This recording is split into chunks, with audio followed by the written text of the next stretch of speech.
जादुई कुएं की कहानी। एक बार राजा कृष्णदेव राय ने अपने गृह मंत्री को राज्य में अनेक कुएं बनाने का आदेश दिया।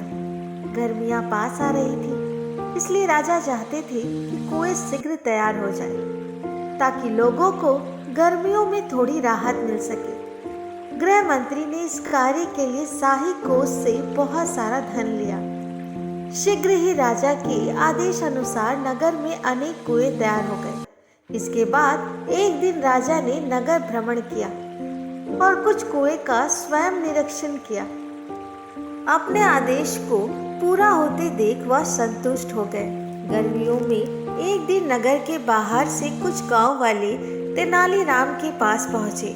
वे सभी गृह मंत्री के विरुद्ध शिकायत लेकर आए थे।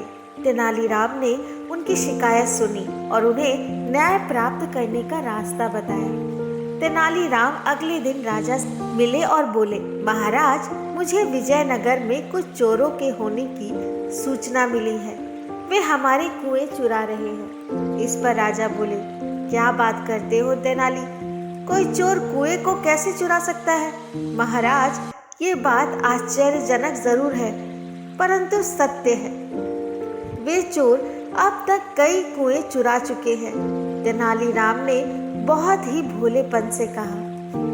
उसकी बात को सुनकर दरबार में उपस्थित सभी दरबारी हंसने लगे। महाराज ने कहा, तेनालीराम, तुम्हारी तबीयत तो ठीक है?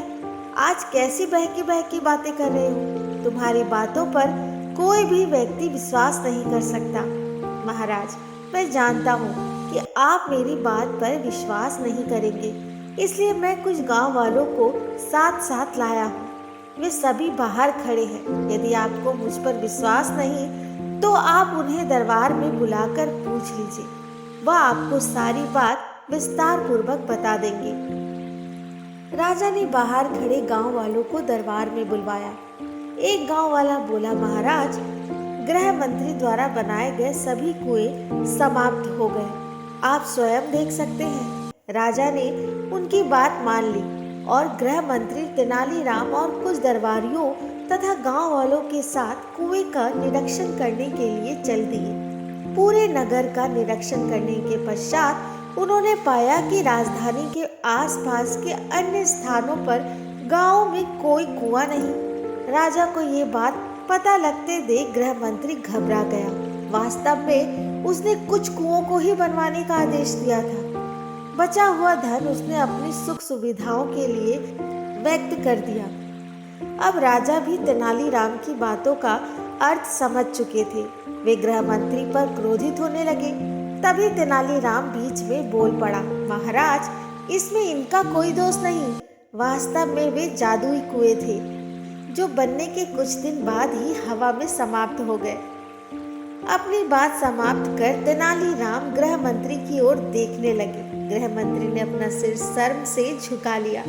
राजा ने गृह मंत्री को बहुत डांटा तथा उसे 100 और कुएं बनाने का आदेश दिया गया। इस कार्य की सारी जिम्मेवारी तेनालीराम को सौंपी गई। तो दोस्तों, आज की ये कहानी कैसी लगी कमेंट बॉक्स में जरूर बताएं। और हाँ, मेरे चैनल को लाइक शेयर सब्सक्राइब किए बिना ना जाएं। धन्यवाद।